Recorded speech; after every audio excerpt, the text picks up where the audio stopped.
പേടിച്ചിട്ട് അവർ താഴോട്ട് പോയേക്കുക. മഴക്കാലത്ത് അവർ ഇറങ്ങി പോകും. വേറെ നിർവാഹമില്ലല്ലോ. അതെ അതെ.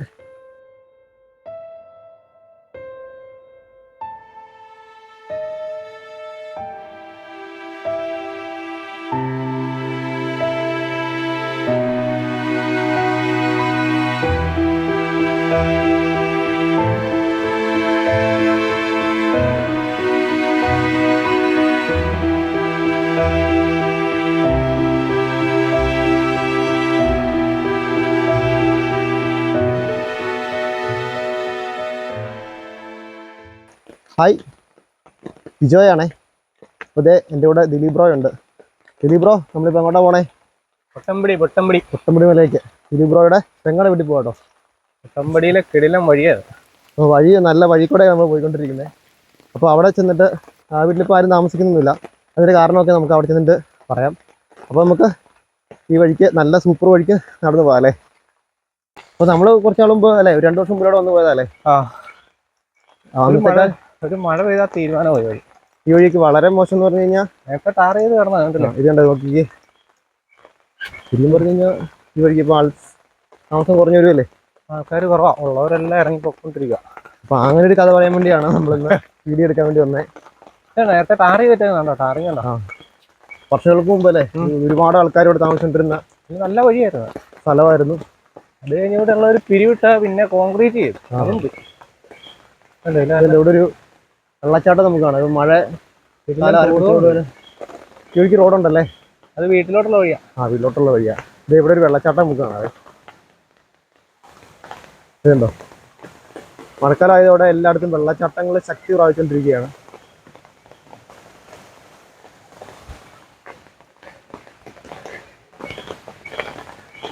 ഇത് ടാറിങ് ചെയ്ത് അത് കഴിഞ്ഞിട്ട് ഈ വഴി നാളെ ഉരുള് പൊട്ടിപ്പോയായിരുന്നു. ഇതിലെ ഒരു ഉരുള് വന്നായിരുന്നു. ഇവരുടെ പറമ്പിന്റെ അതിരേന്ന് ഒരു ഉരുള് വന്നിട്ട് ഇവിടെ മൊത്തം വലിയ കുഴിയായിപ്പോയി. ഇതുണ്ട്, ഈ വഴിയെല്ലാം വളരെ മോശമാണ്. ശരിക്കും പറഞ്ഞു കഴിഞ്ഞാൽ ഇവിടെ ഈ മേലോട്ട് 2 വീട്ടുകാരെ താമസിക്കുന്നുള്ളൂ അല്ലേ? ഇനി 2 വീട്ടുകാരേ ഉള്ളൂ. ഈ 2 വീട്ടുകാരേ ഉള്ളൂ. ബാക്കിയുള്ളവർ മൊത്തം പോയി. താഴോട്ട് ഒരു 5-6 വീട് കൊടുപ്പ് കാണുമല്ലേ? ഇത് കണ്ടോ, ഇവിടെ ഇത് ഉരുള് വന്ന് പോയാ. ഇത് കണ്ടോ, 2-3 വർഷം മുമ്പ് അല്ലേ? എത്ര നാളായി കാണുമായിരിക്കും? അതൊരു 3-4 കൊല്ലമായി. 3-4 കൊല്ലം മുമ്പ് ഇതേ ഇവിടുന്ന് ഒരു ഉരുള് വന്നിട്ട് ഇതേ ഈ വഴിക്ക് വന്നിട്ട് ഇത് ഇങ്ങോട്ട് പോയത്. ഇത് ഉരുള് വന്ന് പോയ ഇത് ഇവിടുന്ന് പോന്ന ഇതുണ്ടോ, ഇത് ഇടിഞ്ഞു പോന്ന. ഇതെല്ലാം ഈ ഉരുള് വന്ന വഴിയാ. അന്നത്തെ കാലത്ത് ശരിക്കും പറഞ്ഞാൽ ഒരു 2019-20 കാലഘട്ടത്തൊക്കെ അത്യാവശ്യം 21-22 എനിക്ക് 21-ആയിരിക്കും. 21 നല്ല മഴ ഇവിടെ പെയ്തത്. ഇണ്ടി ഇടിഞ്ഞിരിക്കുകയാണ്. ഇതിലെ ഓട്ടോ കയറി വരികയാണ്. കണ്ടല്ലേ, ഇത്രയും വീതിയുള്ളൂ. ഇതിലെന്ന് പറഞ്ഞാൽ ഒരു മഴ പെയ്ത് ഓട്ടോ വിളിച്ചാൽ പോലും വരാൻ പറ്റാത്ത ഒരു വഴിയായത്. ഓട്ടോ മനസാക്ഷിയുള്ളവർ മാത്രമേ വരുള്ളൂ. അതെ അതെ. കണ്ട ഇത്രയും വീതി വഴിയുള്ള, ഇവിടെ വരെ വീതിയിൽ വഴിയുള്ള ഇതിലെ മഴയ്ക്കുണ്ട് കാര്യം പറഞ്ഞ. പക്ഷെ ടാറിങ്ങോ കോൺക്രീറ്റോ ഒന്നുമില്ല. നല്ലൊരു മഴ വന്നു കഴിഞ്ഞാൽ ഇതിലെ ഉരുള് പൊട്ടിയ പോലെ വെള്ളം വരുന്നത്. ഇതാണ് ഇതിന്റെ ഈണ്ടി. കണ്ടോ, ഇങ്ങനെ ഈണ്ടി ഇടിച്ചിട്ടാണ് ഈ റോഡ് ഉണ്ടാക്കിയത്. ഒരു സൈഡ് റബ്ബർ തോട്ടം അല്ലേ? റബ്ബർ തോട്ടം. അപ്പോൾ നമ്മൾ ദിലീപ് ബ്രോയുടെ പെങ്ങളുടെ വീട്ടിലെത്തിയിരിക്കുകയാണ്. ആ വീടിൻ്റെ അവസ്ഥയും ഒന്ന് കാണിക്കാൻ വേണ്ടി കേട്ടോ നമ്മൾ ഇന്നത്തെ വീഡിയോ. ഇതാണ് ദിലീപ് ബ്രോയുടെ പെങ്ങളുടെ വീട്. അപ്പോൾ നമുക്ക് അകത്തേക്കൊന്ന് കയറിച്ചല്ല. ഇത് മിറ്റം മൊത്തം ഈണ്ടിയാ. അവിടുന്ന് ഇത് ഇങ്ങനെ ഇടിഞ്ഞ് പൊക്കോണ്ടിരിക്കുക ഇവിടെ. ഈ ഈണ്ടി ഇടിഞ്ഞു പോവാണേ. ശരിക്കും പറഞ്ഞു കഴിഞ്ഞാൽ ഇവിടെ ഇവർക്ക് താമസിക്കാൻ പറ്റിയില്ലെന്നല്ലേ?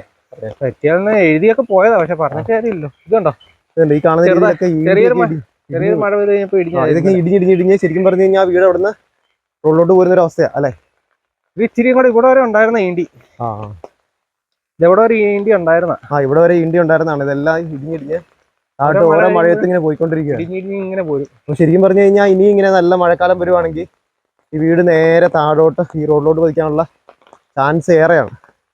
അപ്പൊ അതുകൊണ്ട് ആ വീട്ടിലിപ്പോൾ ആൾ താമസമില്ല അല്ലേ? അവര് മഴ പേടിച്ചിട്ട് അവര് താഴോട്ട് പോയേക്കുക. മഴക്കാലത്ത് അവർ ഇറങ്ങി പോകും. വേറെ നിർവാഹമില്ലല്ലോ. അതെ അതെ. ഈ വഴിക്കാണ് വീട്ടിലോട്ട് കയറി പോണേ.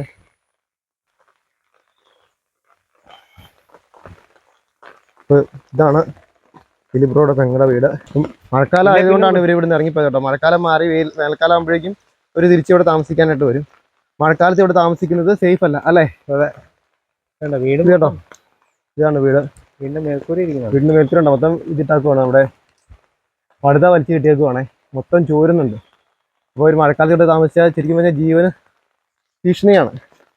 ഇവിടെ പുറകു വേണ്ടിയത് കണ്ടോ, പുറകില് വേണ്ടി വീടിന്റെ ഫ്രണ്ട് വേണ്ടിയാണ്, പുറകു വേണ്ടിയാണ്. അപ്പം ഇതുണ്ടോ, അത് മണ്ണിടിഞ്ഞ് ഇതൊക്കെ മണ്ണിടിഞ്ഞ് താഴെ പെരയിലോട്ട് വരെ പതിക്കാം. അപ്പൊ എന്ത് വിശ്വസിച്ച് നമ്മൾ ഈ വീട്ടിൽ കിടക്കും? മഴക്കാലം ആയാലും ഇങ്ങോട്ടേക്ക് വണ്ടി കയറി വരികയല്ല, അതാ കുഴപ്പം. ഇങ്ങോട്ട് വണ്ടിയും കയറി വരികയില്ല. അപ്പൊ നമുക്ക് എന്തെങ്കിലും സാധനങ്ങളൊക്കെ മേടിച്ചിട്ട് വരാനാണെങ്കിൽ ഭയങ്കര ബുദ്ധിമുട്ടാണ്. സാധനമല്ല, എന്തേലും ഒരു എമർജൻസി ഒരു ആശുപത്രി കേസിട്ട് ഉണ്ടായാൽ പോലും എമർജൻസി ആയിട്ടൊന്ന് കയറി വരണമെന്നുണ്ടെങ്കിൽ ഒരു ഓട്ടോ പോലും കയറിയല്ല, പിക്കപ്പ് കയറി വരുള്ളൂ, 4 വീലർ.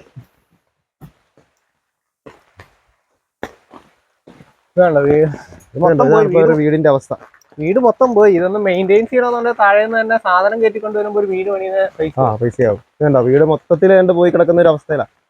പഴുത വലിച്ചു കെട്ടിയേക്കുണ്ടോ. ഈ വീട് എത്ര വർഷം പഴക്കം കാണുമായിരിക്കും? ഇതൊരു 10-30 വർഷത്തിന് മേലുണ്ട്. നമ്മൾ തന്നെ ഉണ്ടാക്കിയ വീടാണോ? അല്ലല്ല, വേറെ മേടിച്ചല്ലേ? ഇത് മണ്ണ് കെട്ട കൊണ്ടുവന്നതല്ലേ? കുറച്ച് ഭാഗമല്ലേ മൺകട്ടയാ. ഇത് കൂട്ടിപ്പണിത, അടുക്കളയായിട്ട് കൂട്ടിപ്പണിതല്ലേ? മൺകട്ടയാ. ഇത് ഈ തേച്ചക്കുന്നൊക്കെ മൺകട്ടയാട്ടോ, പഴയ കട്ട. ഇത് പഴയ നമ്മുടെ മൺകട്ട തേച്ചിട്ട്, മൺകട്ട വെച്ച് ചുറ്റി പണിതിട്ട് ഇത് തേച്ചതാട്ടോ. കണ്ടോ, ഒരു കുട്ടുമ്പോൾ നമുക്ക് അതിന്റെ അറിയാൻ പറ്റും. ബാത്റൂമിന്റെ അവസ്ഥ കേട്ടോ. ഇത് ബാത്റൂം കയറിയിരിക്കുമ്പോ എപ്പം വേണേ, ഏത് നിമിഷം താഴ്ന്നു വീണാൻ ഒരു ബാത്റൂമാണ്. അപ്പൊ ഇതൊക്കെ ഈ എന്ത് വിശ്വസിച്ച് ഇവിടെ താമസിക്കും മഴക്കാലത്തല്ലേ? പ്രത്യേകിച്ച് നമ്മുടെ ഉരുൾപൊട്ടലൊക്കെ ഉള്ള ഒരു സമയത്ത് ഒരു കാരണവശാലും നമുക്കിവിടെ താമസിക്കാൻ പറ്റാത്തൊരവസ്ഥയാണ്. ഇതുപോലെയാണ് പല വീടുകളിലെ ആൾക്കാര് മഴക്കാലത്ത് എല്ലാരും പേടിച്ചാണ് മലമുകളിൽ താമസിക്കുന്നത്. എല്ലാത്തിനേക്കാളും പേടിയേ ഒരു എമർജൻസി ആയിട്ടേ ഒരു വണ്ടി വരണമെന്നുണ്ടെങ്കിൽ നടപടിയില്ല. അതെ അതെ, മനസ്സിലായോ? റിസ്ക് എടുത്താണെങ്കിൽ പോലും ഒരു ഡ്രൈവർമാർ വരും, പക്ഷെ വണ്ടി കയറി വരികയല്ല. വഴി വളരെ മോശമാണ്. വഴിയെങ്കിലും നന്നായിരുന്നെങ്കിലല്ലേ? വഴി നടപടി കാണുമെന്ന് അറിയത്തില്ല. അതിന്റെ ഏതാണ്ടൊക്കെ ആകൂന്നൊക്കെ പറയുന്നത് കേൾക്കാം, പക്ഷെ പറയാൻ തുടങ്ങിയിട്ട് വർഷങ്ങളായി. ഇതിന്റെ മിറ്റം വരെ ആയി ഈണ്ടി ഇടിഞ്ഞിടിഞ്ഞ് പോയിക്കൊണ്ടിരിക്കുകയാണ്. നമ്മൾ താഴെ കണ്ടില്ലായിരുന്നോ? അപ്പൊ പുറകിൽ വീണ്ടി ഇടിയുന്നുണ്ട്, താഴെയും വീണ്ടി ഇടിയുന്നുണ്ട്. നല്ല മഴ പെയ്യുമ്പോൾ ഈ ഈണ്ടിയുടെ ചേർന്ന വെള്ളം വരുന്നത് കേട്ടോ. ഇവിടെ മാത്രമല്ല, ഈ മലമുകളിൽ താമസിക്കുന്ന ഒരുപാടുപ്പെട്ടവരുടെ എല്ലാവരുടെ അവസ്ഥ ഇതൊക്കെ തന്നെ. അതെ അതെ, വഴിയില്ല. മഴക്കാലം ആയാല് പേടിക്കേണ്ട ഒരു അവസ്ഥ. അതേ കാണുന്നത് പൊട്ടംപൊടി മലയാണ്. അതിന്റെ അടിയിലാ. ഇവിടുന്ന് ഒരു 1 കിലോമീറ്റർ കടന്നു കഴിഞ്ഞാൽ ടോപ്പിക്കല്ല. ദേശീയ കാണുന്നത് പൊട്ടംപൊടി മല, നമ്മുടെ കുളമാവിന്റെ ഒക്കെ ഏതാണ്ട് അടുത്ത് കിടക്കുന്നത്. അതിന്റെ ടോപ്പിൽ കയറിയ കുളമാവായി. കുളമാവ് ഡാമായി ആ മലയുടെ അപ്പുറം. ഇനി അങ്ങോട്ട് എന്റെ 1-2 വീട് മാത്രമല്ലേ ഇതേ കാണുന്ന ഒരു വീടല്ലേ? ഇനി ഇവിടുന്ന് അങ്ങോട്ട് 2 വീട്ടിലെ ആൾക്കാർ താമസിക്കുന്നുള്ളൂ. ബാക്കി എല്ലാവരും ഇറങ്ങി. അപ്പൊ നമ്മള് കുറച്ചോളം ഒരു വീഡിയോ ആയിരുന്നു, ഇതിന്റെ അപ്പുറത്തെ പ്രദേശം ഒരു 10-14 വീടുകൾ വെറുതെ കിടക്കുന്നതായിട്ട്. അപ്പം അതിന്റെ ആശാരിക്കുന്നു ആ പ്രദേശത്തിന്റെ അതുപോലെ തന്നെയാ. ഇവിടെ നേരത്തെ എത്രയാ 19 കുടുംബങ്ങൾ താമസിച്ചോണ്ടിരുന്നല്ലേ? വളരെ കുറച്ച് ആൾക്കാരെ താമസിക്കുന്നുള്ളൂ. ഇതിന് മുകളിൽ നെല്ല് വരെ കൃഷി ചെയ്തോണ്ടിരുന്നല്ലേ ഇവിടെ. ഇനി മുകളിലേ ഇപ്പൊ ശരിക്കും പറഞ്ഞു കഴിഞ്ഞാൽ ഇത് ഓരോ വർഷം കഴിയുന്തോറും ആൾക്കാർ ഇവിടെ നിന്ന് ഇനി ഇറങ്ങി ഒരു 4-5 കൊല്ലം കഴിയുമ്പോൾ ഇവിടെ ഒരു മനുഷ്യനില്ലാത്ത അവസ്ഥയാവും. കൂടാതെ ഇവിടെ ഇനി വന്യമൃഗശല്യം ഇപ്പൊ തന്നെ ഉണ്ടെന്ന് തോന്നുന്നു. കാട്ടുപന്നി, മുള്ളംപന്നി, കുരങ്ങൻ, കാട്ടുപന്നി ഇഷ്ടംപോലെ എല്ലാത്തിന്റെ ഒരു ശല്യം ഉണ്ട് താനും. അപ്പൊ ശരിക്കും പറഞ്ഞു വഴിയില്ല, അതാണ് മെയിൻ ആയിട്ടുള്ള കുഴപ്പം. വണ്ടി കയറി വരാനുള്ള വഴിയില്ല. അപ്പൊ ഇങ്ങനെയൊക്കെ നമ്മുടെ നാട്ടിലെ അവസ്ഥ നിങ്ങളെ കാണിക്കാൻ വേണ്ടിയാണ് നമ്മുടെ ഇന്നത്തെ വീഡിയോ കേട്ടോ. ഇതുപോലെ തന്നെ ഒരുപാട് വീടുകൾ നമ്മുടെ നാട്ടിൻ പ്രദേശത്ത് ഇങ്ങനെ താമസയോഗ്യമല്ലാതൊക്കെ കിടപ്പുണ്ട്. താമസയോഗ്യമല്ലാതെ മാറിയിട്ടുണ്ട്. ഈ നോക്കിയേ, അഴുക്കോലും പട്ടികയൊക്കെ കിടക്കുന്നുണ്ടോ? മൊത്തം മഴയത്ത് പോകുന്നതാണ്. ഇതും പോകും. ഇതൊക്കെ ഒരു ബലത്തെ ഒരു പഴയ ഒരു അഡ്ജസ്റ്റ്മെന്റിൽ കിടക്കുന്നത് മാത്രമേ ഉള്ളൂ. ഇതൊക്കെ പടുത കെട്ടിയേക്കുന്ന ബലത്തിൽ കിടക്കുന്നുണ്ടോ? അപ്പൊ ഇതാണ് ഈ വീടിന്റെ അവസ്ഥ. അപ്പൊ അവര് അളിയനും ഇല്ല, പെങ്ങളും, അവരൊക്കെ അങ്ങോട്ടാ പോയേക്കുന്നേ? അവര് താഴെ വീട്ടിലോട്ട് മാറിയേക്കും. ഇപ്പൊ മഴ കഴിയുമ്പോഴത്തേക്ക് കയറി വരും. മഴ കഴിയുമ്പോൾ നല്ല മഴയൊക്കെ മാറിയിട്ട് വെയിൽ കളിയുമ്പോൾ കയറി വരുമെന്ന് പറയുന്നത്. മഴയത്ത് ഇവിടെ താമസിക്കാൻ പറ്റില്ല. ഇത് എപ്പോഴാണ് ഇടിഞ്ഞു വീഴുന്നതെന്ന് പറയാൻ പറ്റില്ല. അതെ അതെ. നമുക്കിവിടെ വീട് പണിയത്തില്ലേ? മെയിൻ്റെനൻസ് ചെയ്യാനോ വീട് പണിയാനും പറ്റിയല്ലേ? ഇതിപ്പം വീടും സ്ഥലത്തിന് വേണ്ടിയിട്ടൊക്കെ അനുവദിച്ചിട്ടുണ്ടെന്നും പറഞ്ഞ് എഴുതി പോയതാ. പക്ഷെ നടപടി ഒന്നും ഇതുവരെ വന്നിട്ടില്ല. എന്താ താമസയോഗ്യമല്ല എന്നും പറഞ്ഞേ, വാസയോഗ്യമല്ല, അപകട ഭീഷണിയാണെന്നും പറഞ്ഞ് ഇത് താലൂക്കിനൊക്കെ വന്ന് എഴുതി പോയതാ. പക്ഷെ അതിന്റെ ഒന്നും ആയിട്ടില്ല, നടപടി ഒന്നും ആയിട്ടില്ലല്ലേ? ഇപ്പൊ ഈ ഹൈ റേഞ്ചിലുള്ള എല്ലാവരുടെയും വീട് ഇങ്ങനെയൊക്കെ തന്നെ. ഈ മലമുകളിലെല്ലാം ഒഴിവായിക്കൊണ്ടിരിക്കുകയാണ്. അപ്പോൾ ഫ്രണ്ട്സ്, ഇതൊക്കെയാണ് നമ്മുടെ ദിലീപ് ബ്രോയുടെ പെങ്ങളുടെ വീടിന്റെ അവസ്ഥ കേട്ടോ. ഈ വീട് മാത്രമല്ല, ഇങ്ങനെ പല വീടുകളും ഉണ്ട് ഇങ്ങനെ മഴക്കാലത്ത് താമസിക്കാൻ പറ്റാതായിട്ടുള്ള. അപ്പം ഇതിനുവേണ്ട നടപടികൾ സർക്കാർ ഏറ്റെടുത്തവർക്ക് പുതിയ സ്ഥലവും വീടൊക്കെ കൊടുത്തു കഴിഞ്ഞാൽ മാത്രമേ ഇവരുടെയൊക്കെ ഒരു ജീവിതം മുമ്പോട്ട് പോവുകയുള്ളൂ. അപ്പം ഇതൊക്കെയാണ് നമ്മുടെ എന്തെങ്കിലും വിശേഷം. ഇഷ്ടപ്പെട്ട് തീർച്ചയായിട്ടും നിങ്ങൾ ലൈക്ക് ചെയ്യുക, കമൻറ്റ് ചെയ്യുക, സബ്സ്ക്രൈബ് ചെയ്യുക, ഹൈപ്പ് ചെയ്യുക. അപ്പോൾ അടുത്ത വീഡിയോ കാണാം. ബൈ.